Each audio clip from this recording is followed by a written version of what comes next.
All right. Well, I'm sure we'll have a few more folks just starting to trickle in, but we've got a lot to cover. So why don't we get started? Welcome to everyone joining us today. We are here to talk about product analytics versus marketing analytics and why you need both. Before I dive in, just a few quick housekeeping notes. If you have any questions, please use the Q&A function in your Zoom webinar panel. We'll be taking those questions at the end of the session. We are recording the session and we'll send it out within 24 hours. So you have it available to share around, access, and look back on. And lastly, if you do have any technical difficulties, you can message me in the chat feature, or you can also try the little caret icon next to your mute and audio button. And worst case, always can connect by phone. Okay, and with that, my name is Charlie Winchell. I am the EMEA marketing lead here at Mixpanel, and I'll be chairing the conversation today. So Mixpanel is a product analytics solution that allows brands to uncover deep product usage insights with our powerful self-serve analysis. Our 26,000 customers around the world use Mixpanel to build products and campaigns that better convert, engage, and retain their users. As the leader in event-based tracking, we're very passionate about helping brands innovate faster. And so we're very excited to bring you this conversation today, which seems to be a very hot topic in the world with many data-driven teams out there. So we've got a lot to cover. Again, we're going to be exploring some of the market changes that are driving the discussion around the need for making data-driven product and marketing decisions. And we'll explore some of the key tools as part of your data stack that are commonly misused, but equally important, marketing analytics and product analytics. But apart from just covering the differences, we'll also explain how you need both tools and why the approaches complement one another. And then last but not least, we're going to bring some of these ideas to life with our friends from StuDocu who are going to share their analytics story. Before we get any further, I want to just poll the room and ask who we have in our audience today. So you are going to see on your screen, let's see here, see a poll pop up. If you could just answer this, we'd love to get a sense of who's in the room with us today. So if you could let us know what's your primary job role, whether it's in your title or it's more of what you do on a day-to-day basis. Great, so it looks like we've got a lot of product people and marketing people here, as well as representation from a few others. Just leave this open for a few more seconds. I myself am in marketing. Got Killian and Glenn who will introduce themselves in just a moment. All right, and it looks like that's about 90%, a little bit over, of people in the room. So why don't we end this poll and see who we've got. Okay, so the folks that we've got in the room, not a big surprise, but we've got a nice representation from both the product side and the marketing side, two teams that also collaborate together often, as well as a smattering from the other functions you'll see on your screen. Great, thank you everyone for that. And why don't we go ahead and introduce our wonderful speakers. So we've got Glenn joining us from Human37, one of Mixpanel's key solution partners, and Killian from StuDocu, one of our favorite customers. I'm going to pass it over to Glenn, who I'd love to have kick us off with introductions, and then Killian. So Glenn, over to you.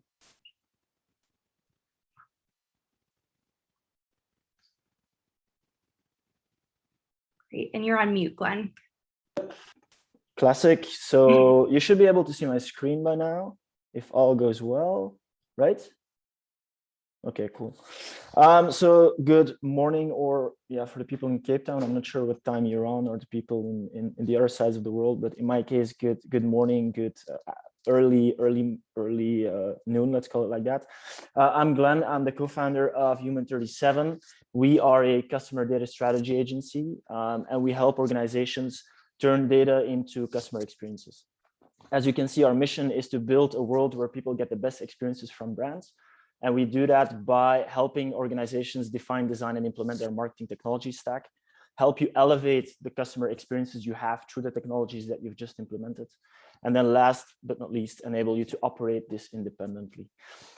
It's in this context that we are a Mixpanel Gold partner, because as you are aware, and there's over 50% or almost 50% of people that I saw that are in the product sphere, product analytics or good experiences start with good product insights, and that's where Mixpanel actually come in. Killian, I'll let you introduce StuDocu and what you do there. Yep, thank you, Glenn. I'm super happy to be here.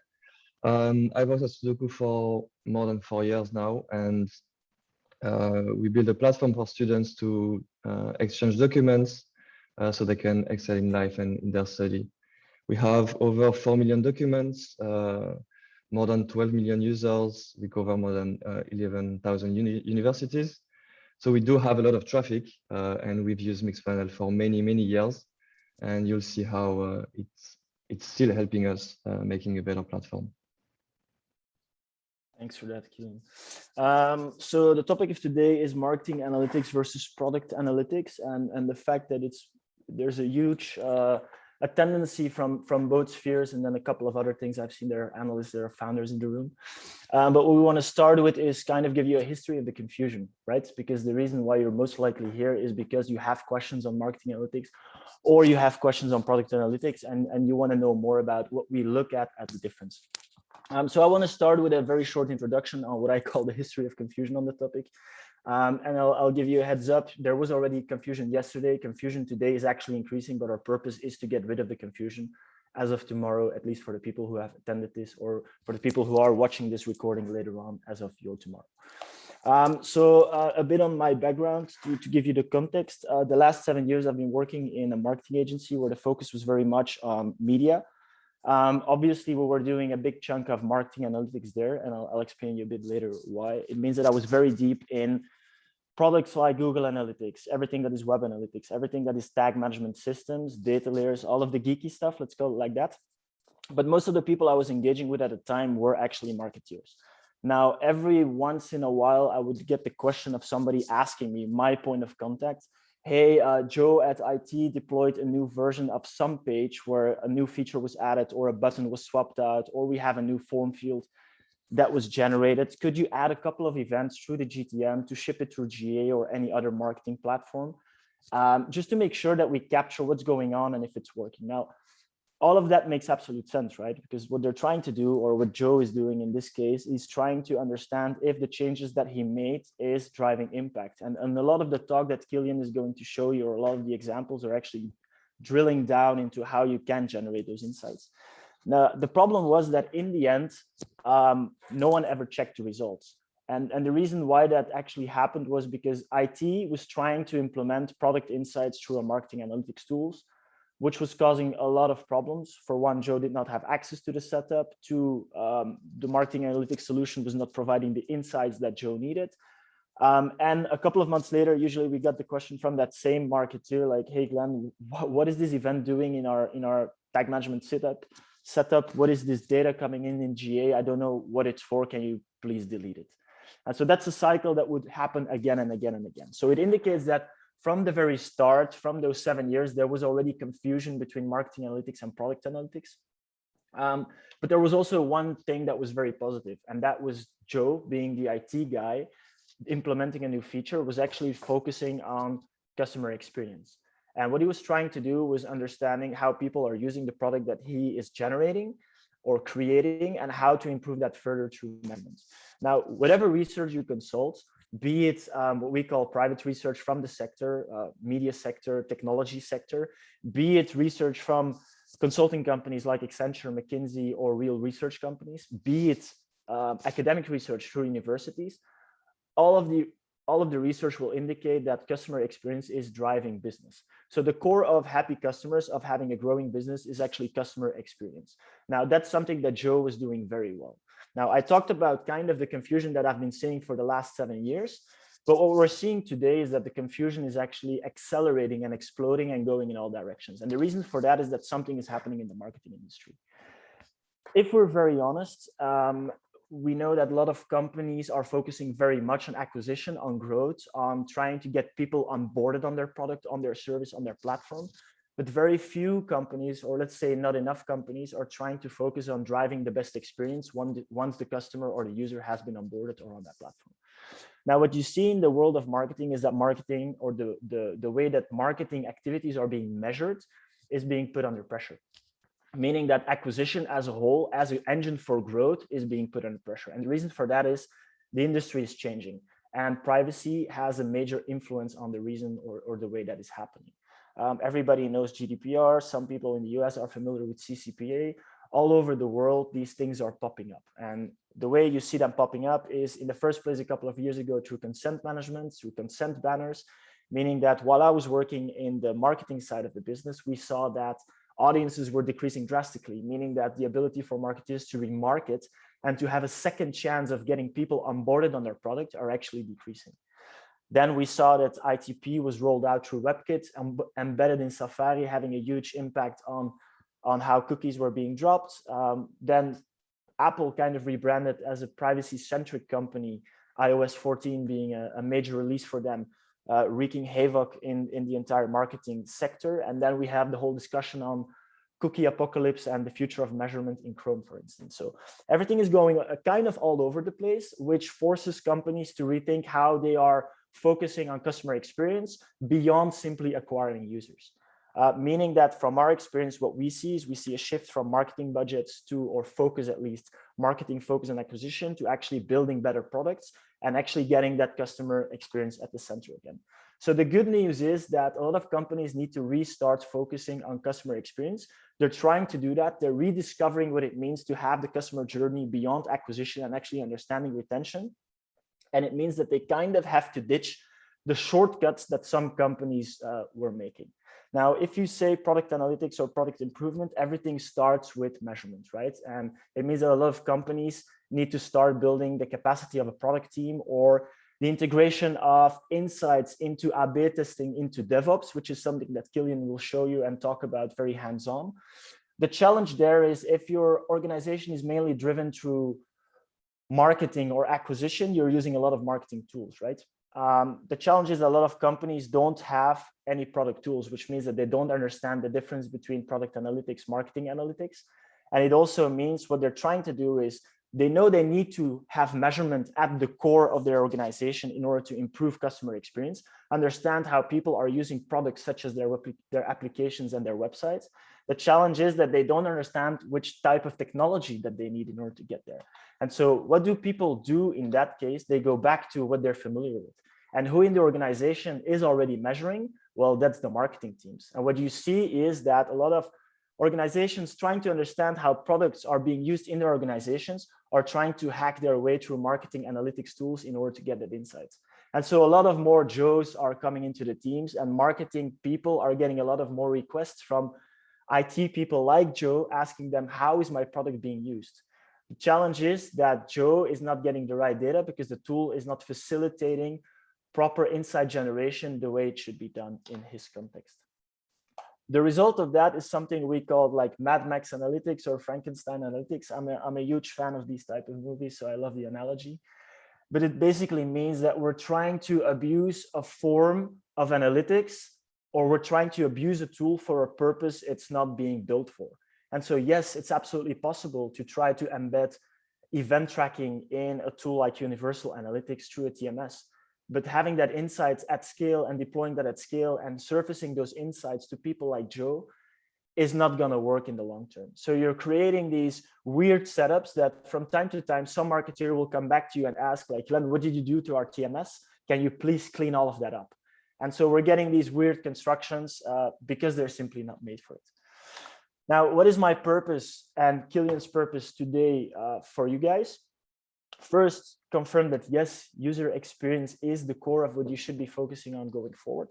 And asset optimization, meaning website optimization, meaning app optimization, meaning whatever platform it is you're working on, optimizing that in the light of having a solid customer experience for your users is effectively what you should be focusing on.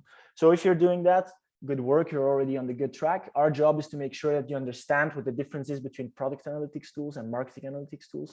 So you know that for this job, you need a product analytics tool. Sorry. We need to clarify what marketing analytics should be used for, and absolutely as well what it should not be used for. And then clarify what product analytics is. And then Killian is going to take you for a spin through how StuDocu is using actually A/B testing in the context, or product analytics in the context of A/B testing, and how they're building better products, not only from an A/B testing point of view, but also from a retention point of view, and how that is driving their products forward and their experience forward. I talked about marketing analytics as a first thing, told you that that's my background, what I came from. So it's very easy for me to share what I did when I was using marketing analytics. To give you the context, the company I was working on had a lot of business in the media field. So marketing analytics is a logical extension, simply because the role of marketing analytics is to understand where do users come from, and is it basically qualitative traffic that we're getting from these channels. It tries to provide a holistic overview of all marketing activities that is coming from a marketing team, and it allows to ensure or measure how successful specific channels or campaigns are.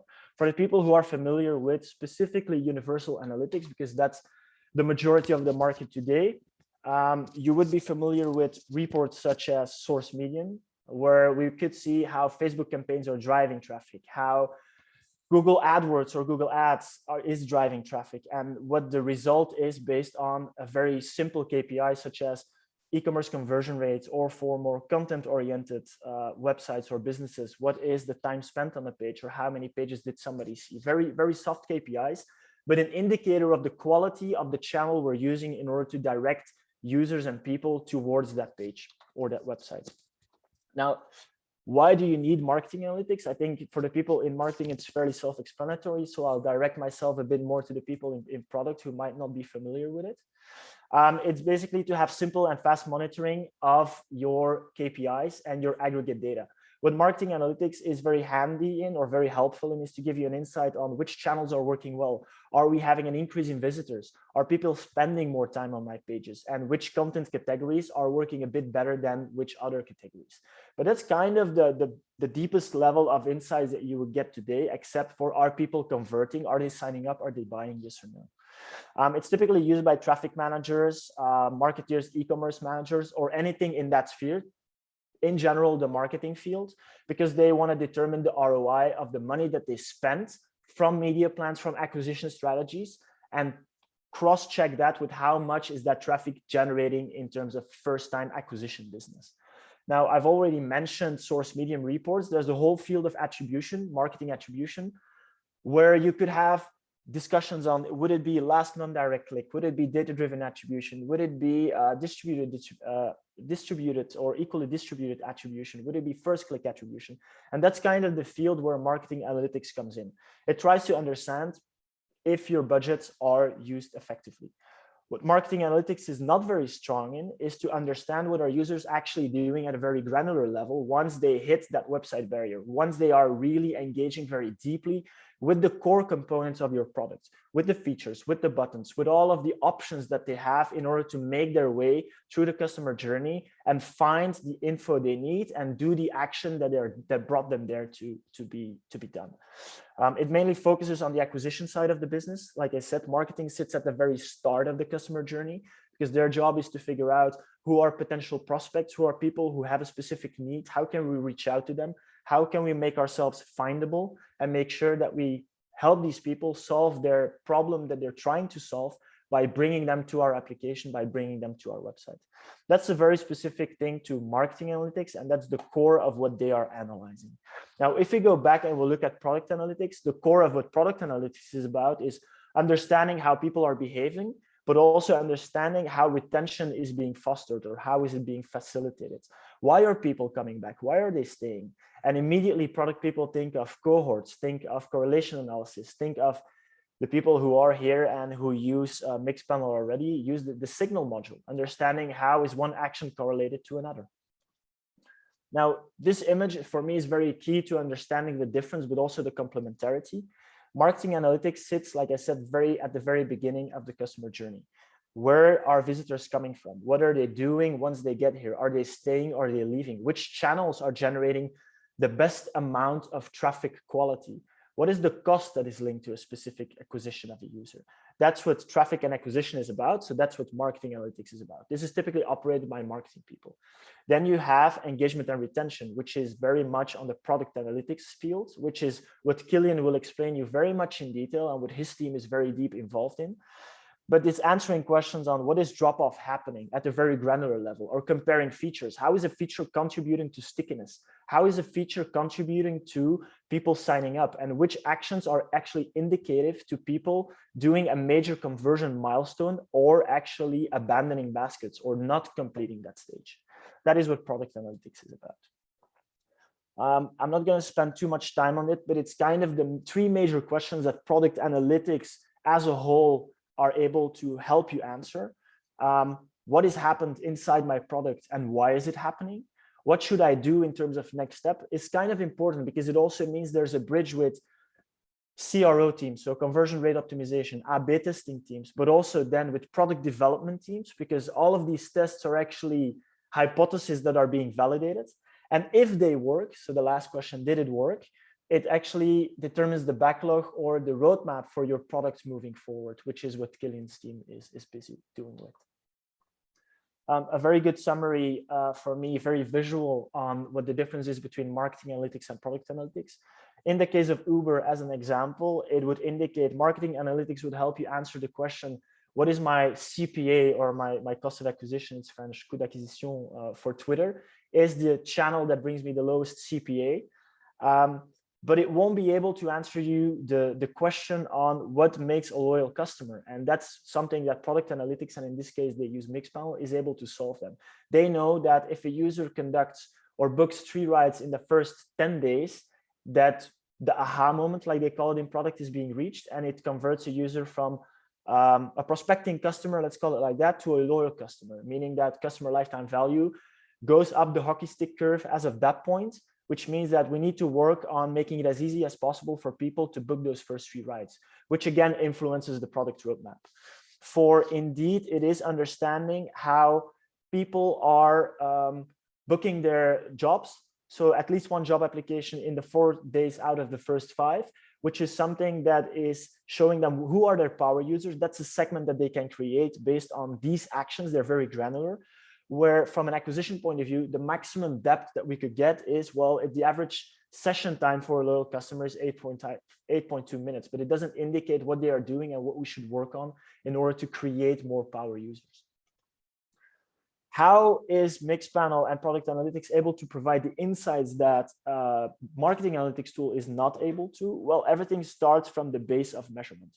Mixpanel and product analytics in general are focusing on getting very granular insights based on events and properties, which allows everybody to slice and dice data from different dimensions, create segments, create cohorts based on all of these variables, which is a depth of measurement that is not facilitated in, for instance, universal analytics. On top, there's a very intuitive querying engine and dashboard that allows insights to be unlocked by everybody in the company.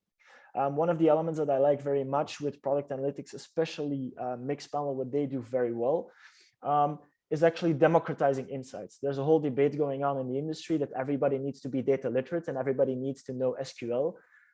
It's good if you know SQL, but it's even better if the product that you're using kind of skips the step for everybody to become super technical, right? And so what this product is doing, it's basically having what we call a querying engine, almost in human language, allowing you to formulate a question and to surface insights, meaning that it can be used by a large number of people in your organization, meaning that a lot of businesses are focused on hiring very smart people, well, that all of these smart people can help in improving your product, improve your customer experience. And then last but not least, some of the questions are very hard to answer because they require a lot of calculations. Think of cohort analysis, think of modules like correlation analysis, which feature is very highly correlated with another one and which could be indicative to having an impact on the next one. So that would be the insights to hypothesize the next A/B test. All of these insights are very hard to surface because they require a lot of mathematics, a lot of data to be gathered. And Mixpanel is able to surface that very easily because they have been focusing on building specific reports for everybody to use, so that those insights are surfaced very easily. Now, marketing analytics versus product analytics and how both approaches complement each other and why you need both. I think this image says it all, right? The first section of the customer journey will be very much focused on acquisition, ensuring that people or potential prospects and customers reach your website, reach your product.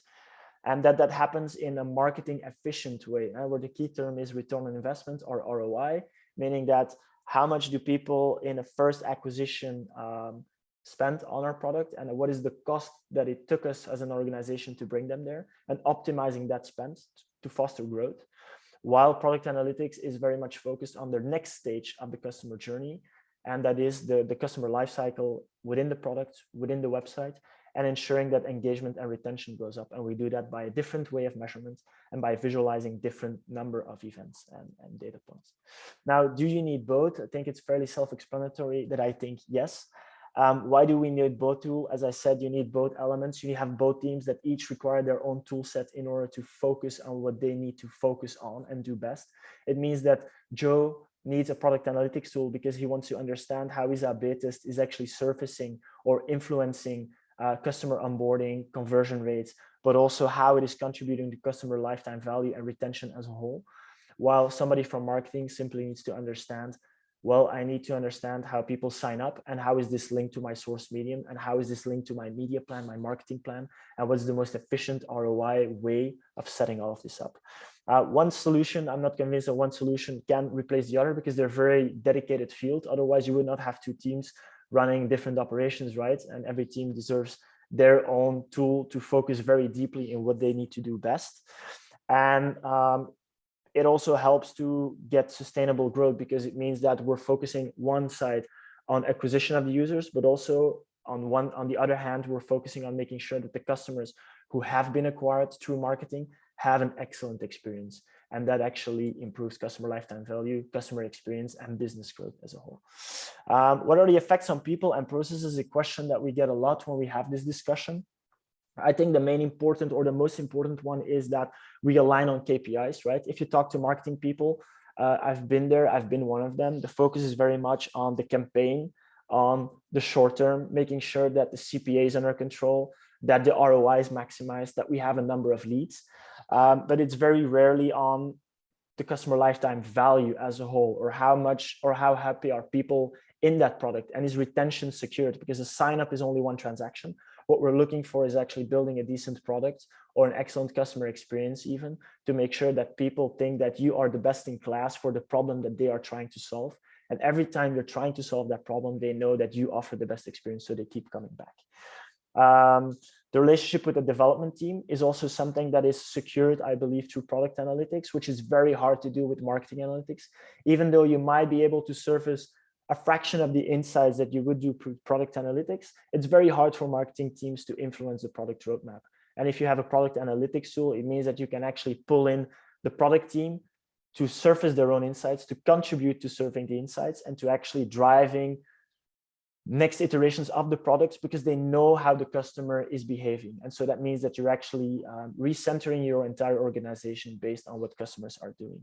And last but not least, I think the most important thing is that we're having a complementarity between the capacities in the team, meaning that marketing starts working closely with product, that data analysts start working closely with marketing, with product, because of everything is centered around the single customer and the objective of not only acquiring customers to achieve growth, but also making sure that these customers stay because of excellent products. And I think that that's gonna set everybody up for success, because it's gonna be interesting times from a marketing point of view already.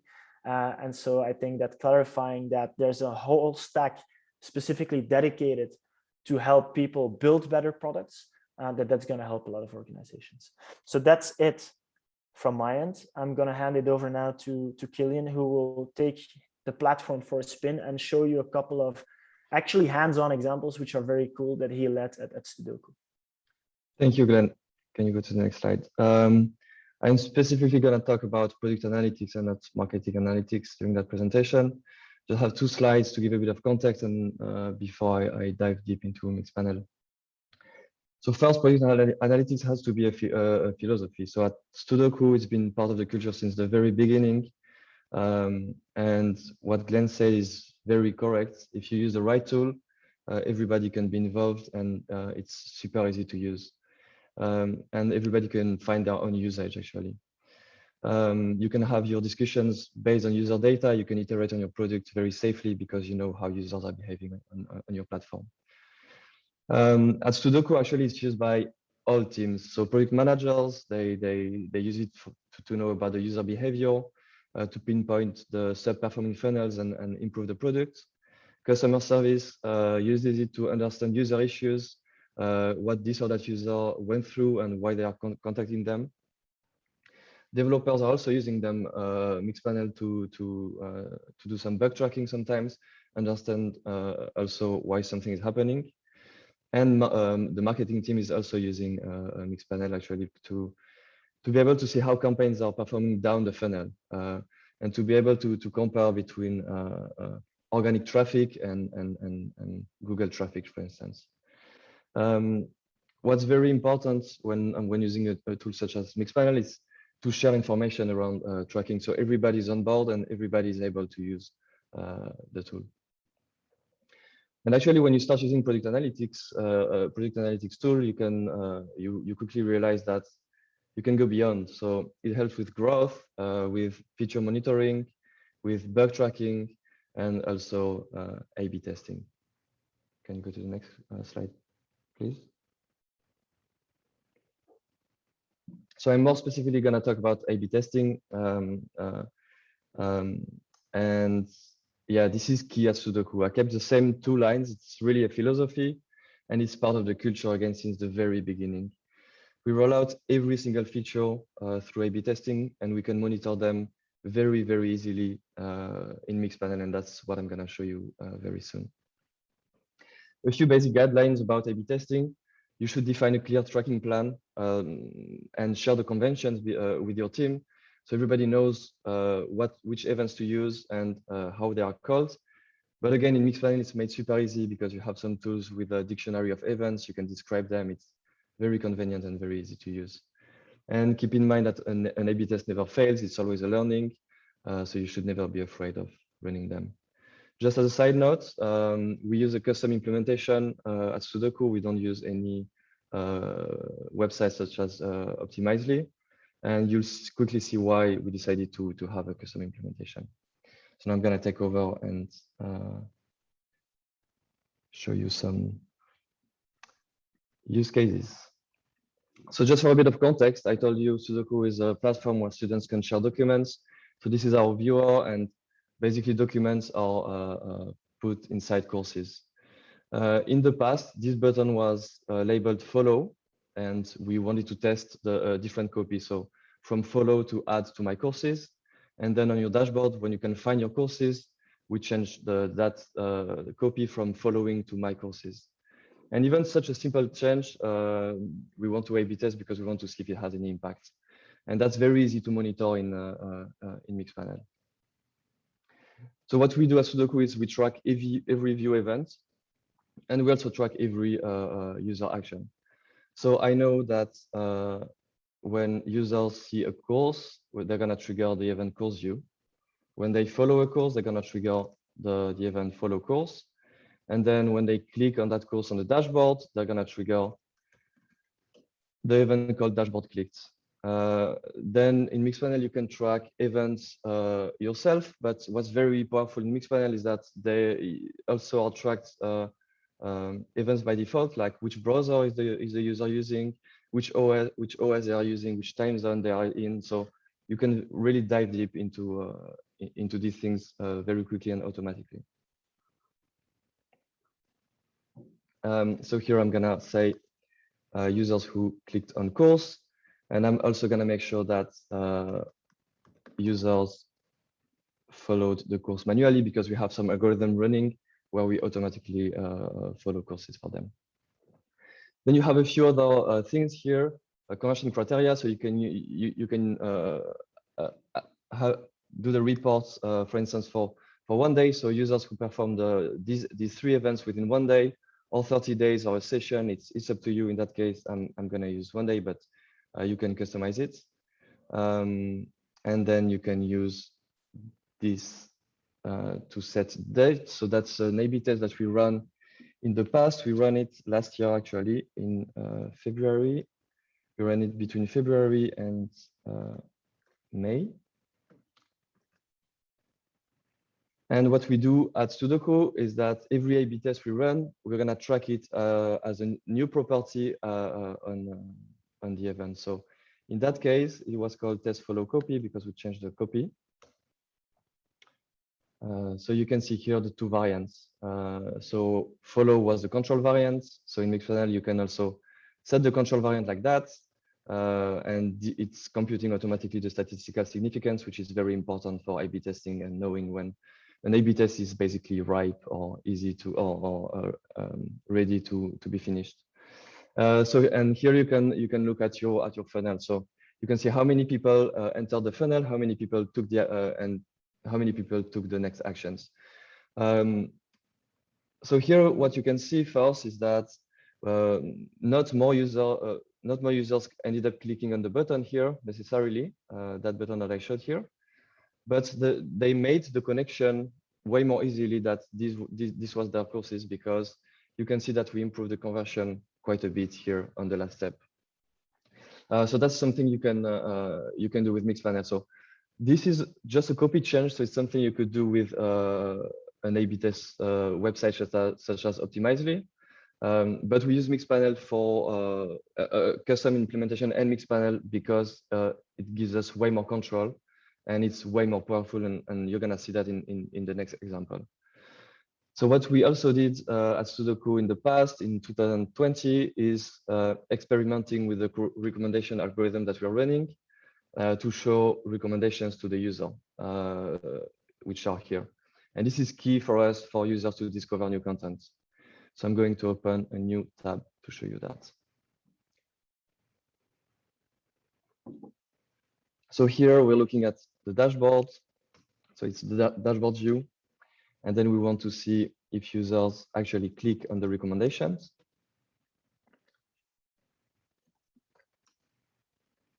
And here you can see that you can pull any report within a few clicks, really. It's really easy and anybody can do it, which is super convenient. When you compare to querying your database with SQL, for instance, it's way more easier. And yeah, everything is made easy by Mixpanel. So here we're looking at dashboard view, and then clicking on the recommendation, and then actually reading that document. Here I'm gonna look at just one session and total. So the difference, so unique is gonna count users who enter the funnel just once, and total is gonna count one user several times if they do that, if they enter that funnel several times. That's an A/B test that we ran last September, and we ended it early November. Oh, sorry.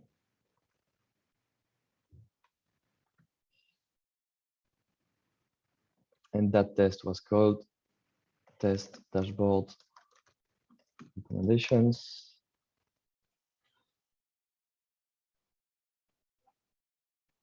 All right, and here you have the control variant, which in that case is called control, and the improved variant, which is called improved. We also have an undefined group. It's users who don't see recommendations at all because they didn't take the actions that are necessary for the recommendation algorithm to run. You can filter that out if you want very easily in there, but I'm not going to do it because it's fine. We can just look at the control and improved. So you can see two things here.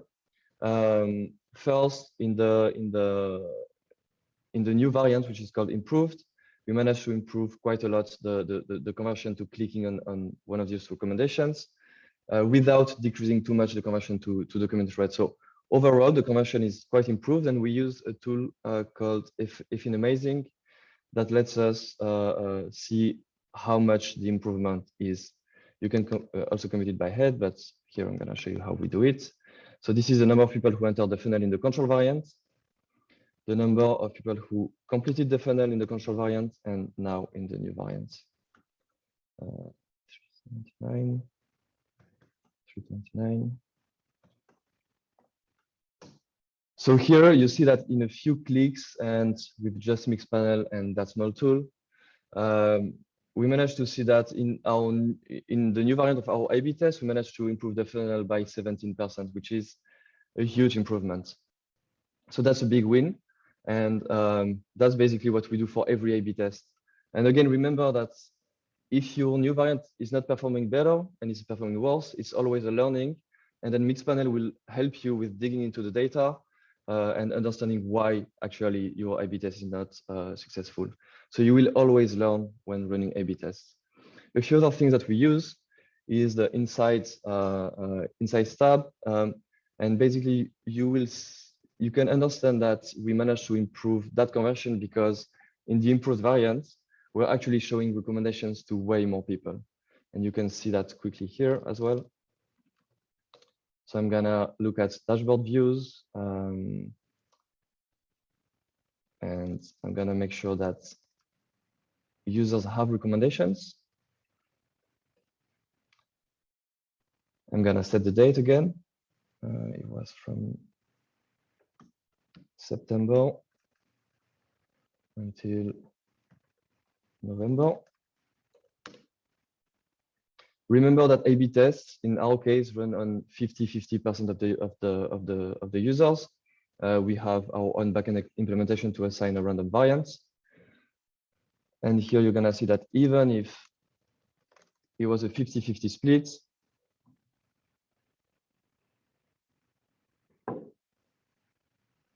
in the new variant, way more we have more users seeing recommendations. So 580K against 480K.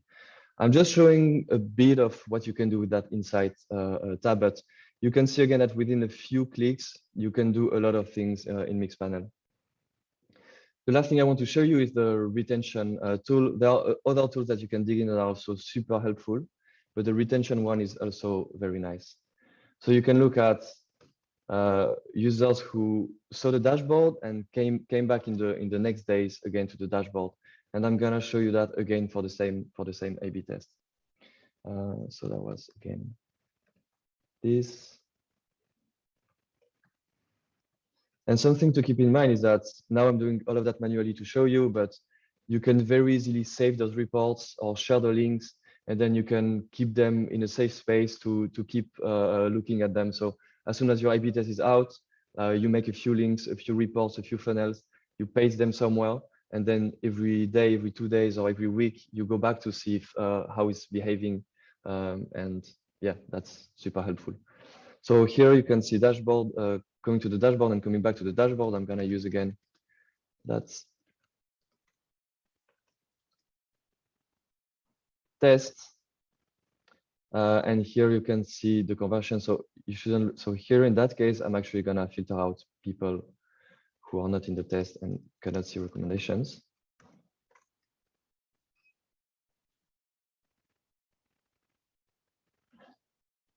And here you can see that in that case, so you can see people who triggered dashboard view and then came back on the same day, after the day 1, after day 2, after day 3, etc., etc. So you can see here it's a very simple example, but you can see users who come back to the dashboard, and you can see that in the improved variant is the same. We managed to improve the retention by just a bit, not a lot, but just a bit. But because the other funnel that I showed you was so successful, this test was clearly a success. And then you can also dig into actually by dates. If you have a seasonality on your platform, you can dive deeper into those metrics. So those are the things you can do in Mixpanel. I didn't have a lot of time right now. It's just 15 minutes, but you can see that just within 15 minutes, you can very quickly, dive into the data, into how your product is behaving, how users are behaving on your platform. And actually you end up learning about how users are behaving on your platform. You realize sometimes that you don't necessarily know how they use your platform, and Mixpanel is a great tool for that. And last thing I want to mention is that the support of Mixpanel is really helpful. It's a great tool to use. The experience overall is really nice, and they keep improving it all the time. Yeah, so that's about it for me. Awesome. Thank you, Killian. And thank you, Glenn, for the presentation. So with that, we'd love to do a bit of Q&A with the audience. If you'd like to use that Q&A feature or the chat feature and submit your questions for Glenn and Killian. while those questions start rolling in, I'm going to put in the chat a survey for some feedback on the session today. It should take you about 30 seconds, and we would love any feedback that you can give. Also on the screen here, you see the email addresses for both Killian and Glenn. So if you want to continue the conversation, outside of this session, please do feel free to reach out. Also on LinkedIn, we'd love to keep the conversation going.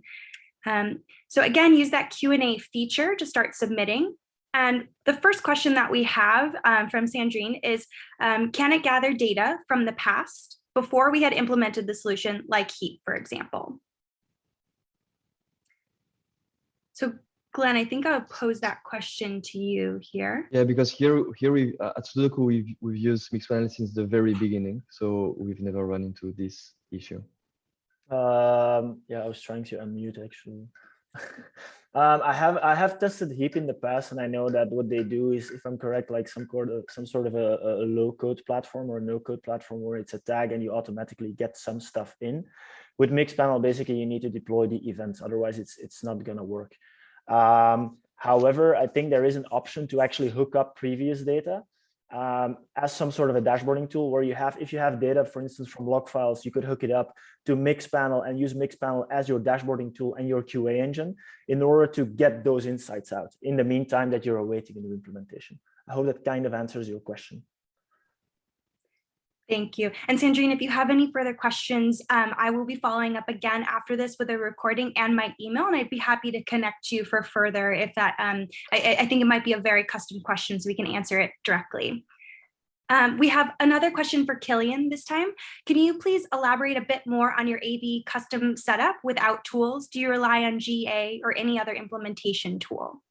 No, we rely exclusively on Mixpanel. Well, we don't rely on Mixpanel. We use Mixpanel to just track events and track our A/B tests. But our setup basically is in our backend, we assign random variants to our users, and we make sure to persist those variants in the session. So when they come back later, they have still the same variant. And then we're just gonna track the variant on an event level. We don't rely on any other tool. We actually have a Trello board where we monitor all of our A/B tests, so we can see at a glance which A/B tests are running on which page. And recently we also made an A/B test tool. So if you go on our website, on our VPN, you can see all the A/B tests are running on each page, which variants they are, and you can play with them. I hope that answers the question. Great. I think Killian, this question is also going to you. How do you manage different A/B tests on the same tool for a small cohort of users from both the technical and the product sides? So at StuDocu, we have a lot of traffic. So it's very rare that we run A/B tests on small cohort of users, but it does happen. And then it takes way more time for the results to be significant because you have less traffic, of course. Something about the technical and product side is that because product analytics and A/B testing is so much part of the culture, when we come up with our key results for each quarter, you have both product managers, product people, and developers that are involved together that are gonna write specs, refine the specs, come up with new events, naming the test. So everybody's involved in that sense, and the communication is super transparent. But yeah, we mainly run A/B tests on very big cohort of users at StuDocu. Great, thank you. All right, Glenn, this one is for you. Mixpanel looks intimidating at first. Killian makes it look so easy, doesn't he, guys?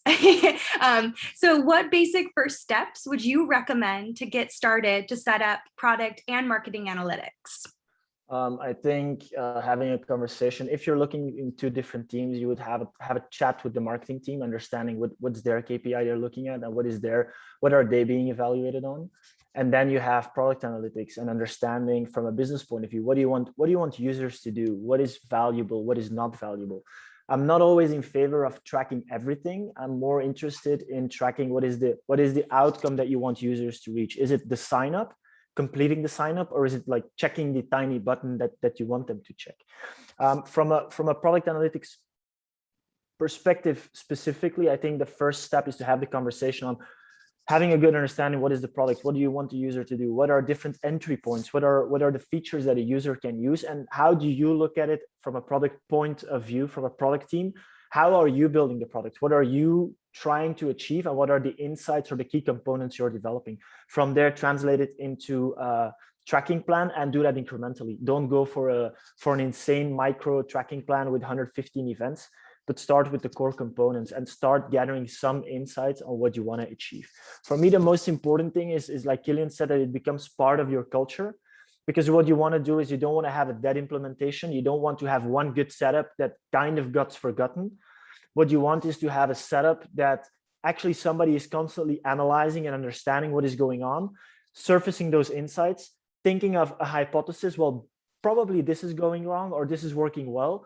Turn that into an A/B test, like Killian said, evaluating that A/B test, and based on that A/B test, put it in a production backlog, building it into a sprint.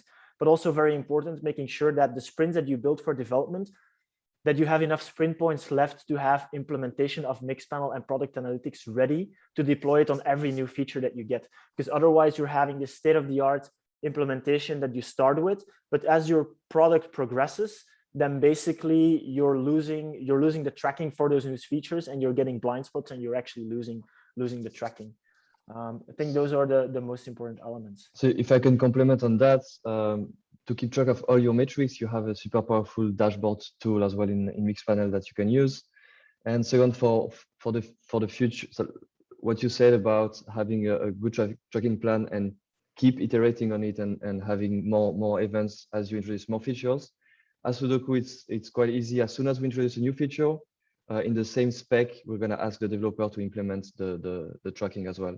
So we never have new features that are untracked. So we are always able to know how users are using those features. There's one question, if I may, Charlie, because it's kind of the elephant in the room, right? Yeah. Yeah. What is the difference between Mixpanel and GA4? I think that what GA4 did or Google did with the release of GA4 is they're trying to find the middle ground between marketing and product. The challenge they have is that it's not production ready. I was at Measure Camp Europe last week, and a large majority of the sessions was on how do I surface insights. One of the sessions was actually titled GA4 is not production ready. So yes, they moved over to an event-based measurement model, but the advantage that I think with Mixpanel is that it's very easy to surface the insights. Everybody basically can do it. The reports are very intuitive because you're having this query engine. Like Killian showed you, you don't have a lot of specific reports, but you have a very easy way of getting the insights or the answers that you need. And I think that's the most important thing. And also, if you want to customize further in GA4 even, you would need more data layer work, which means you go through releases. And at that point, it comes down to which tool will get you the best insights. And at this point, for me, it's clearly Mixpanel. Does that answer the question? I hope it kind of tackles the elephant that's out there. It's a big elephant, so thank you for tackling it. And again, everyone, please do feel free to reach out to us directly. We have a couple minutes left, and I know that some of these topics require much more than 5 minutes. So I'm going to pose just the last question here. Glenn, Killian, I think you both probably have a perspective on this, so I'd love to hear. So from Marguerite, our startup is currently outsourcing marketing analytics, and currently we do not have product analytics. We want to implement both in-house now. Do you have any suggestions on how to go about it, and can one person handle both? Glenn, maybe you get us started, and then Killian, I think you've got a great perspective from your own personal experience. Yeah, the thing is, for me, even though the challenge with companies today for me is that even if you're a customer, you have one customer journey, right?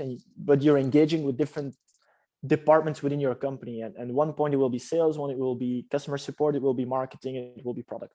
And as a customer, my dream is that from a Human37 perspective, we want to align everybody in an organization, also from an experience point of view, from a data point of view, that the customer no longer feels when he or she is switching from departments. So as well, it means that you don't want to feel that somebody switches from marketing into product, right, when they're engaging with those teams. However, I think today it's very hard. How I believe that will change towards the future, and that's the advantage I think that the startups have. Yes, in the beginning, you can combine marketing and product. And that's actually super interesting because in the end, it's about the customer journey. And so thinking about it, not in terms of departments, but from the customer is central, and therefore we need to arrange around the customer and not specifically around departments, is something that is very easy when you're a startup, because there's a little amount of people that are able to do that, right? But as you grow, I think that there will be a marketing department, there will be a product department, but it's all about the process, making sure that both of them think about the customer and the stage that a customer is in their customer lifetime cycle, and making sure that they are aligned to make sure that the continuation of the experience is consistent. And so that's kind of how I look at things. I think in a startup, yes, somebody can definitely do both. And actually, it would be beneficial because you understand how the journey goes through the different phases. If you grow, I think you'll need more people, each focusing on a specific part, because marketing, analytics, and setting budgets and managing marketing plans and budgets and ROI effectiveness in that field requires a specific focus. It's a job on its own, and it requires expertise. Just like Killian is very deep in product analytics, and he has expertise that is contributing a lot in that in his context. However, I do think that there should be a bridge built between both to ensure the continuation of both elements. Killian, I'm curious if you have anything to add as somebody who wears a lot of hats yourself. I think the answer of Glenn was pretty complete. I tried to answer also some of the questions, but yeah, if you have more questions, feel free to reach me out as well by email. Great, because I see that there are quite some questions. Yeah, there's a number of questions left. So for those who we didn't answer live, we will follow up directly to answer your question. You're also welcome to get in touch directly. And like I mentioned, I'll be sharing this recording within 24 hours, along with a few other resources that were referenced throughout the session or will be complimentary. And so with that, we're at the top of the hour. Thank you for everyone who attended, and thank you, Glenn and Killian, for your time and your insights. It was really, really interesting to hear. Thank you for having us. My pleasure. All right, everyone, have a great rest of your day, and we hope to talk soon. Take care. Thank you. Bye-bye.